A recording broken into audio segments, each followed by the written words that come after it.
Bem-aventurados os puros de coração. Deixai vir a mim os pequeninos. Bem-aventurados os puros de coração, porque eles verão a Deus. Então lhe apresentaram os meninos para que os tocasse, mas os discípulos ameaçavam os que lhe apresentavam, o que, vendo, Jesus levou-o muito a mal. Deixai vir a mim os pequeninos e não os embaraceis, porque o reino de Deus é daqueles que se lhes assemelham. Em verdade vos digo que todo aquele que não receber o reino de Deus como uma criança, não entrará nele. E abraçando-os e pondo as mãos sobre eles, os abençoava. A pureza de coração é inseparável da simplicidade e da humildade. Exclui todo o pensamento de egoísmo e de orgulho. Eis porque Jesus toma a infância como símbolo dessa pureza, como já a tomara por símbolo de humildade. Esta comparação poderia não parecer justa se considerarmos que o espírito da criança pode ser muito antigo e que ele traz, ao renascer na vida corpórea, as imperfeições de que não se livrou nas existências precedentes. Somente um espírito que chegou à perfeição poderia dar-nos o modelo da verdadeira pureza. Não obstante, ela é exata do ponto de vista da vida presente. Porque a criança, não tendo ainda podido manifestar nenhuma tendência perversa, oferece-nos a imagem da inocência e da candura. Aliás, Jesus não diz de maneira absoluta que o reino de Deus é para elas, mas para aqueles que se lhes assemelham. Mas se o espírito da criança já viveu, por que não se apresenta ao nascer como ele é? Tudo é sábio nas obras de Deus. A criança necessita de cuidados delicados que só a ternura materna lhe pode dispensar. E essa ternura aumenta diante da fragilidade e da ingenuidade da criança. Para a mãe, seu filho é sempre um anjo, e é necessário que assim seja para lhe cativar a solicitude. Ela não poderia tratá-lo com a mesma abnegação se, em vez da graça ingênua, nele encontrasse, sob os traços infantis, um caráter viril e as ideias de um adulto, e menos ainda se conhecesse o seu passado. É necessário, aliás, que a atividade do princípio inteligente seja proporcional à debilidade do corpo, que não poderia resistir a uma atividade excessiva do espírito, como verificamos nas crianças precoces. É por isso que, aproximando-se a encarnação, o espírito começa a perturbar-se e perde pouco a pouco a consciência de si mesmo. Durante certo período, ele permanece numa espécie de sono, em que todas as suas faculdades se conservam em estado latente. Esse estado transitório é necessário para que o espírito tenha um novo ponto de partida, e por isso o faz esquecer, na sua nova existência terrena, tudo o que lhe pudesse servir de estorvo. Seu passado, entretanto, reage sobre ele, que renasce para uma vida maior, moral e intelectualmente mais forte, sustentado e secundado pela intuição que conserva da experiência adquirida. A partir do nascimento, suas ideias retomam gradualmente o seu desenvolvimento, acompanhando o crescimento do corpo. Pode-se assim dizer que, nos primeiros anos, o espírito é realmente criança, pois as ideias que formam o fundo do seu caráter estão ainda adormecidas. Durante o tempo em que os seus instintos permanecem latentes, ela é mais dócil, e por isso mesmo mais acessível às impressões que podem modificar a sua natureza e fazê-la progredir, o que facilita a tarefa dos pais. O espírito reveste, pois, por algum tempo, a roupagem da inocência.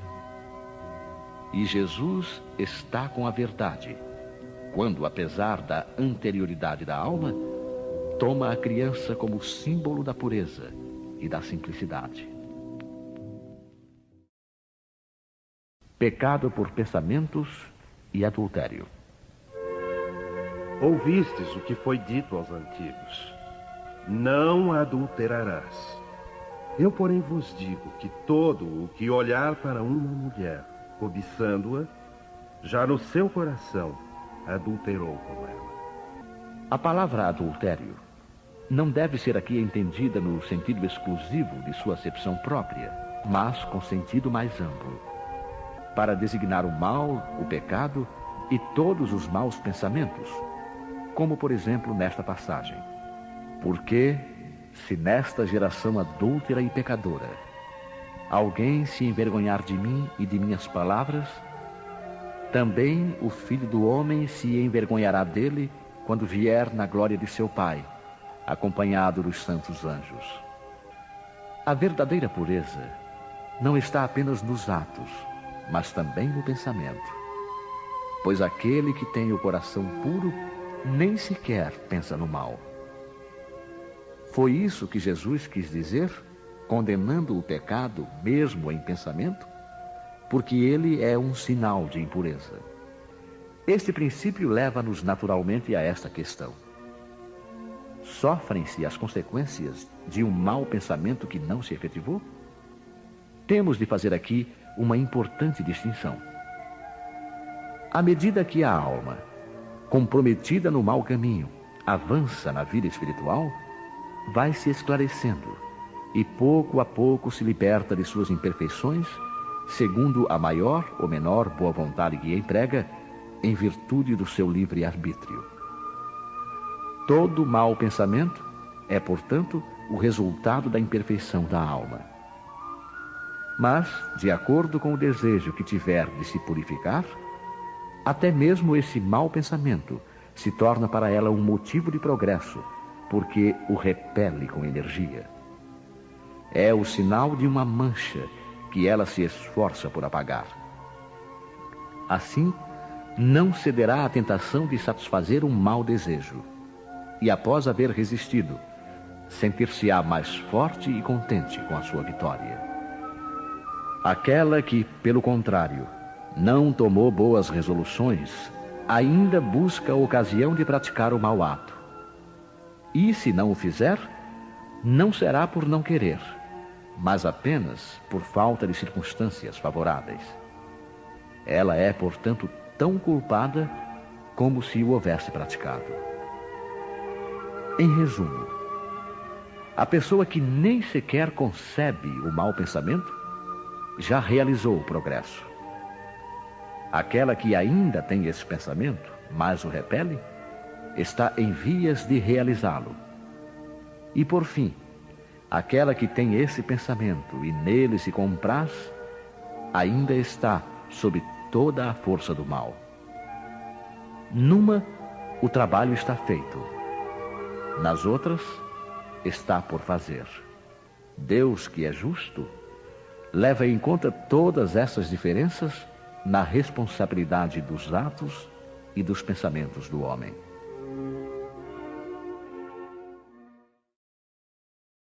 Verdadeira pureza e mãos não lavadas. Então chegaram a ele uns escribas e fariseus de Jerusalém, dizendo: por que violam os teus discípulos a tradição dos antigos, pois não lavam as mãos quando comem o pão? E vós também, por que transgredis o mandamento de Deus pela vossa tradição? Porque Deus disse: honra a teu pai e a tua mãe. E o que amaldiçoar a seu pai ou a sua mãe, morra de morte.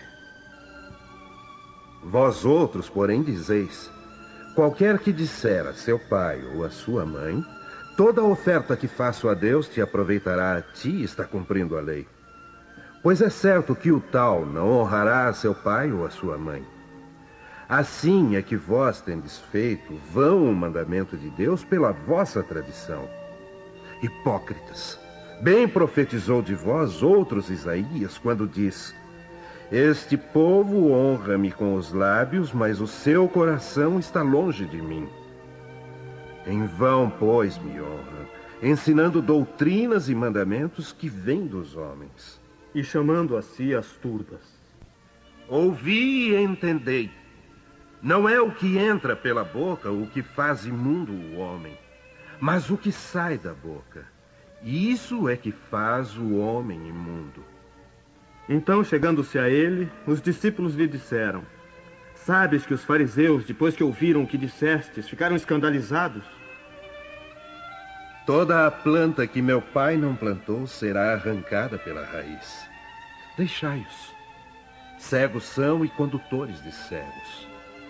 E se um cego guia a outro cego, ambos vêm a cair no barranco. E respondendo, Pedro lhe disse: explica-nos esta parábola.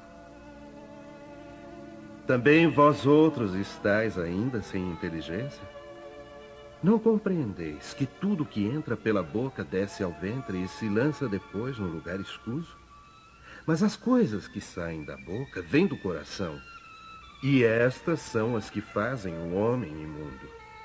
Porque do coração é que saem os maus pensamentos, os homicídios, os adultérios, as fornicações, os furtos, os falsos testemunhos, as blasfêmias. Estas coisas são as que fazem imundo o homem. O comer, porém, com as mãos por lavar, isso não faz imundo o homem. E quando Jesus estava falando, pediu-lhe um fariseu que fosse jantar com ele. E, havendo entrado, sentou-se à mesa. E o fariseu começou a discorrer lá consigo mesmo sobre o motivo por que não se tinha lavado antes de comer. Agora, vós outros, os fariseus, limpais o que está por fora do copo e do prato, mas o vosso interior está cheio de rapina e de maldade. Nécios! Quem fez tudo o que está de fora não fez também o que está de dentro? Os judeus haviam negligenciado os verdadeiros mandamentos de Deus, apegando-se à prática de regras estabelecidas pelos homens, dos quais os rígidos observadores faziam casos de consciência. O fundo muito simples acabara por desaparecer sob a complicação da forma. Como era mais fácil observar a prática dos atos exteriores do que reformar-se moralmente, de lavar as mãos do que limpar o coração, os homens se iludiam a si mesmos, acreditando-se quites com a justiça de Deus, porque se habituavam a essas práticas e continuavam como eram, sem se modificarem, pois lhes ensinavam que Deus não exigia nada mais. Eis porque o profeta dizia: é em vão que esse povo me honra com os lábios, ensinando máximas e mandamentos dos homens. Assim também aconteceu com a doutrina moral do Cristo, que acabou ficando em segundo plano, o que faz muitos cristãos, à semelhança dos antigos judeus, acreditarem que a sua salvação está mais assegurada pelas práticas exteriores do que pelas da moral. É a esses acréscimos que os homens fizeram à lei de Deus que Jesus se refere quando diz: toda a planta que meu pai não plantou será arrancada pela raiz. A finalidade da religião é conduzir o homem a Deus. Mas o homem não chega a Deus enquanto não se fizer perfeito. Toda religião, portanto, que não melhorar o homem, não atinge a sua finalidade. Aquela em que ele pensa poder apoiar-se para fazer o mal é falsa ou foi falseada no seu início. Esse é o resultado a que chegam todas aquelas em que a forma supera o fundo. A crença na eficácia dos símbolos exteriores é nula, quando não impede os assassínios, os adultérios, as expoliações, as calúnias e a prática do mal ao próximo, seja qual for. Ela faz supersticiosos, hipócritas e fanáticos, mas não faz homens de bem. Não é suficiente ter as aparências da pureza. É necessário, antes de tudo, ter a pureza de coração.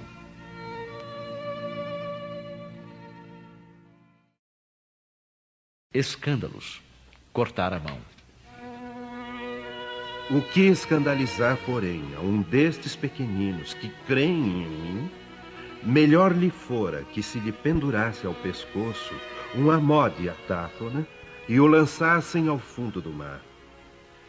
Ai do mundo por causa dos escândalos, porque é necessário que sucedam escândalos. Mas ai daquele homem por quem vem o escândalo. Ora, se a tua mão ou o teu pé te escandaliza, corta-o e lança-o fora de ti. Melhor te é entrar na vida manco ou aleijado do que, tendo 2 mãos ou 2 pés, ser lançado no fogo eterno.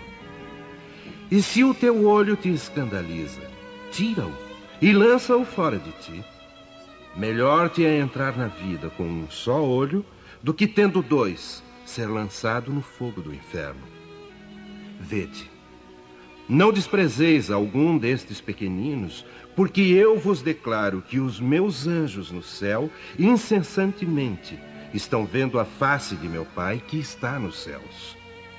Porque o Filho do Homem veio a salvar o que havia perecido. E se o teu olho direito te serve de escândalo, arranca-o e lança-o fora de ti. Porque melhor te é que se perca um de teus membros do que todo o teu corpo ser lançado no inferno. E se a tua mão direita te serve de escândalo, corta e lança-a fora de ti. Porque melhor te é que se perca um de teus membros do que todo o teu corpo ir para o inferno. Em seu sentido vulgar, escândalo é tudo aquilo que choca a moral ou as conveniências de maneira ostensiva. O escândalo não está propriamente na ação, mas nas repercussões que ela pode ter. A palavra escândalo implica sempre a ideia de um certo estrépito. Muitas pessoas se contentam com evitar o escândalo porque o seu orgulho sofreria com ele e a sua consideração diminuiria entre os homens, procurando ocultar as suas torpezas, o que lhes basta para tranquilizar a consciência. Esses são, segundo as palavras de Jesus, sepulcros brancos por fora, mas cheios de podridão por dentro. Vasos limpos por fora, mas sujos por dentro. No sentido evangélico, a acepção da palavra escândalo tão frequentemente empregada é muito mais ampla, motivo porque não é compreendida em certos casos.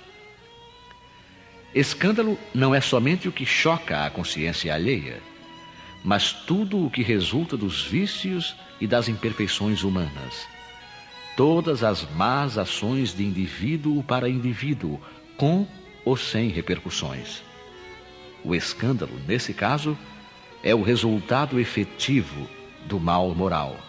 É necessário que sucedam escândalos no mundo, disse Jesus, porque os homens, sendo ainda imperfeitos, têm inclinação para o mal, e porque as más árvores dão maus frutos. Devemos, pois, entender por essas palavras que o mal é uma consequência da imperfeição humana, e não que os homens tenham a obrigação de praticá-lo. É necessário que venha o escândalo, para que os homens, em expiação na terra, se punam a si mesmos pelo contato de seus próprios vícios, dos quais são as primeiras vítimas e cujos inconvenientes acabam por compreender. Depois que tiverem sofrido o mal, procurarão o remédio no bem. A reação desses vícios serve, portanto, ao mesmo tempo de castigo para uns e de prova para outros.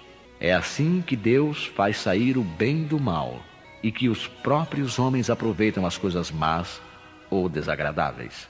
Se é assim, dir-se-á, o mal é necessário e durará sempre, pois se viesse a desaparecer, Deus ficaria privado de um poderoso meio de castigar os culpados. É inútil, portanto, procurar melhorar os homens. Mas se não houvesse culpados, não haveria necessidade de castigos. Suponhamos a humanidade transformada numa comunhão de homens de bem. Nenhum procuraria fazer mal ao próximo e todos seriam felizes, porque seriam bons. Tal é o estado dos mundos adiantados, dos quais o mal foi excluído. Tal será o estado da Terra quando houver progredido suficientemente. Mas enquanto certos mundos avançam, outros se formam, povoados por espíritos primitivos, e que servem ainda de morada, de exílio e de lugar de expiação para os espíritos imperfeitos e rebeldes, obstinados no mal, rejeitados pelos mundos que se tornam felizes. Mas ai daquele por quem vem o escândalo. Quer dizer que o mal, sendo sempre o mal, aquele que serviu, sem o saber, de instrumento para a justiça divina, sendo utilizados os seus maus instintos, nem por isso deixou de fazer o mal, e deve ser punido. É assim, por exemplo, que um filho ingrato é uma punição ou uma prova para o pai que o suporta, porque esse pai talvez tenha sido um mau filho, que fez sofrer o seu pai e agora sofre a pena de talião. Mas o filho não terá desculpas por isso, e deverá ser castigado, por sua vez, através dos seus próprios filhos, ou de outra maneira. Se tua mão te serve de causa de escândalo, corta. Figura enérgica, que seria absurdo tomar-se ao pé da letra, e que significa simplesmente a necessidade de destruirmos em nós todas as causas de escândalo, ou seja, do mal. É necessário arrancar do coração todo sentimento impuro e toda tendência viciosa. Quer dizer ainda que mais vale para o homem ter a mão cortada do que esta ser para ele um instrumento de uma ação má. Ser privado da vista do que os seus olhos lhe servirem para maus pensamentos. Jesus nada disse de absurdo para quem soube compreender o sentido alegórico e profundo das suas palavras. Mas muitas coisas não podem ser compreendidas sem a chave oferecida pelo Espiritismo.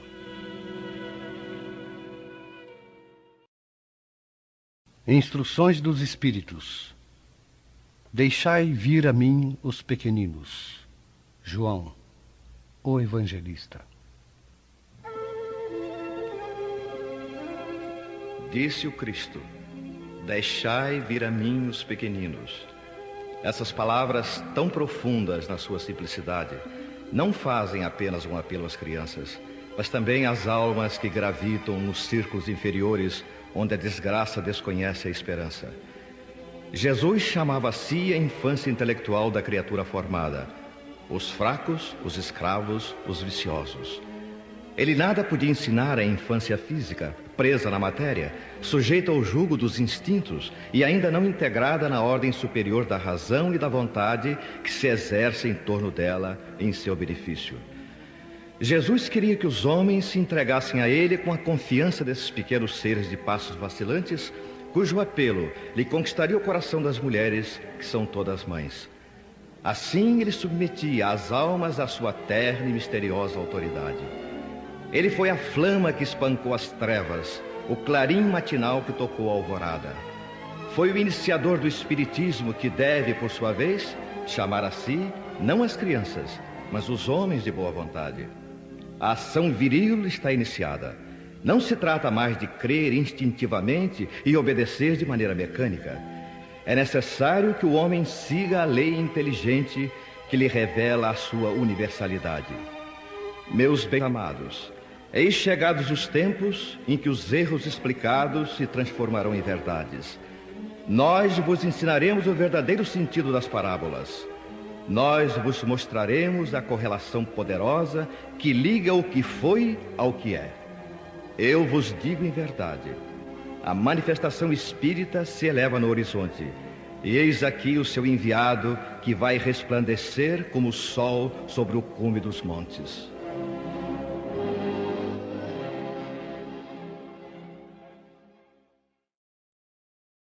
Um espírito protetor. Deixai vir a mim os pequeninos, pois tenho o alimento que fortifica os fracos. Deixai vir a mim os tímidos e os débeis, que necessitam de amparo e consolo. Deixai vir a mim os ignorantes, para que eu os ilumine.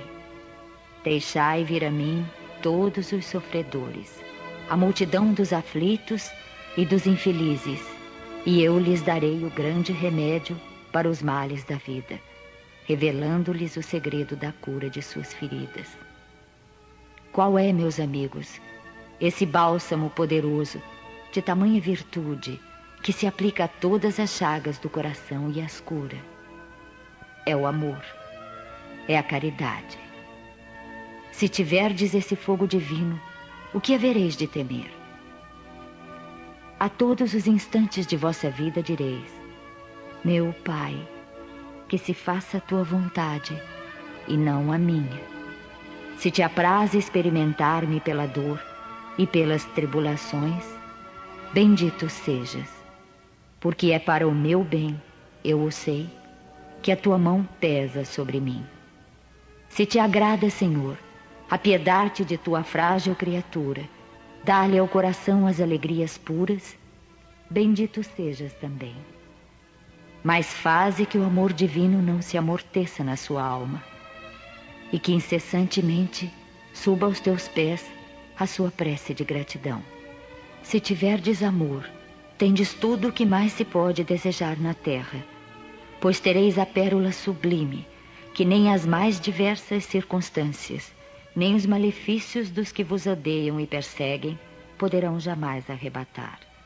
Se tiverdes amor, tereis colocado o vosso tesouro onde nem a traça, nem a ferrugem os devoram, e vereis desaparecer insensivelmente da vossa alma tudo que lhe possa manchar a pureza. Dia a dia, sentireis que o fardo da matéria se torna mais leve.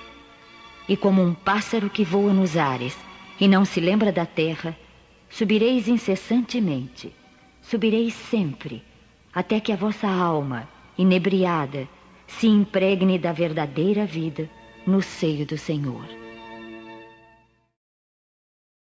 Bem-aventurados os que têm os olhos fechados. Vianney, Cura de Ars.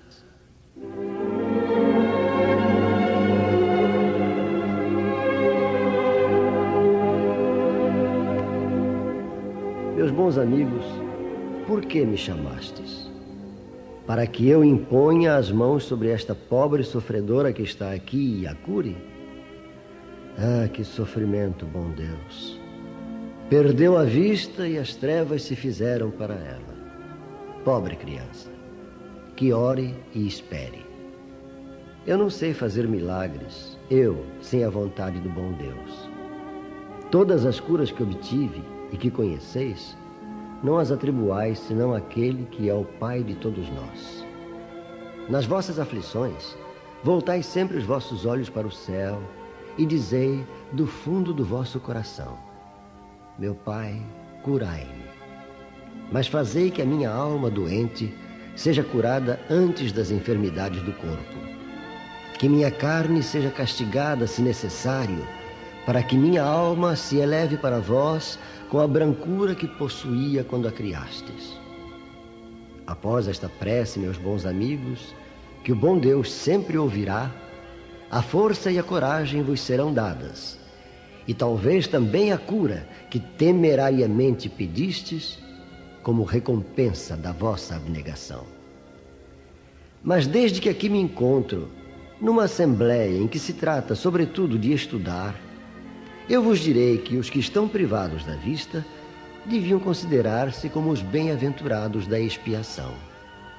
Lembrai-vos de que o Cristo disse que era necessário arrancar o vosso olho se ele fosse mau, e que mais valia atirá-lo ao fogo do que ser a causa da vossa perdição.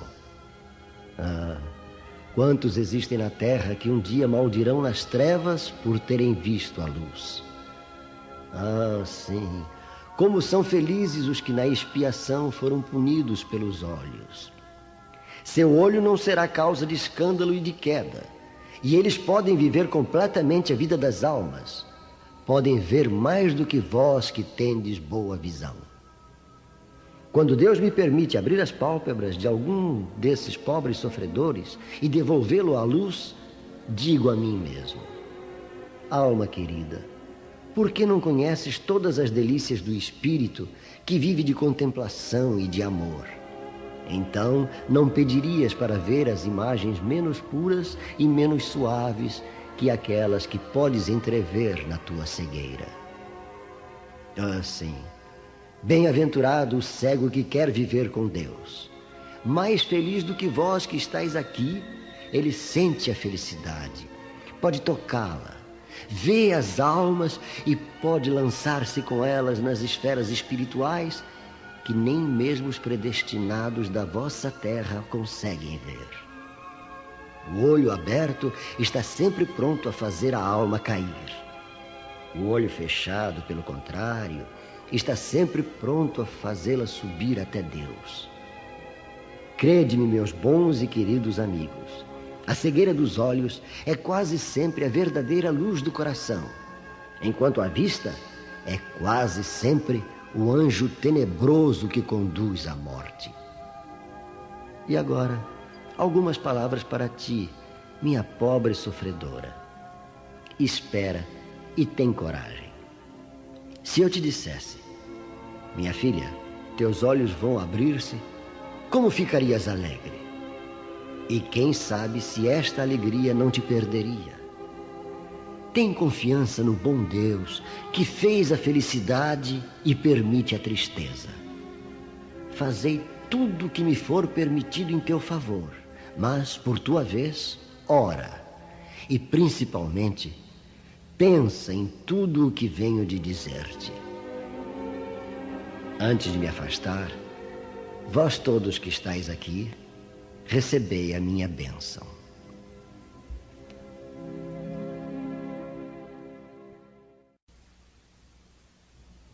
Quando uma aflição não é a consequência dos atos da vida presente, é necessário procurar a sua causa numa vida anterior. Isso que chamamos caprichos da sorte, nada mais são que os efeitos da justiça de Deus.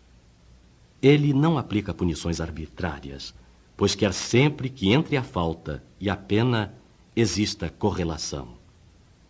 Se na sua bondade lança um véu sobre os nossos atos passados, entretanto, nos aponta o caminho ao dizer: quem matou pela espada perecerá. Palavras que podemos traduzir assim: somos sempre punidos naquilo em que pecamos. Se, pois, alguém é afligido com a perda da visão, é que a vista foi para ele uma causa de queda. Talvez também tenha sido causa da perda da vista para outro. Pode alguém ter ficado cego pelo excesso de trabalho que lhe impôs, ou ainda em consequência de maus tratos, de falta de cuidados, etc. E então sofre agora a pena de talião. Ele mesmo, no seu arrependimento, pode ter escolhido esta expiação, aplicando a si próprio estas palavras de Jesus: se vosso olho for motivo de escândalo, arrancai-o.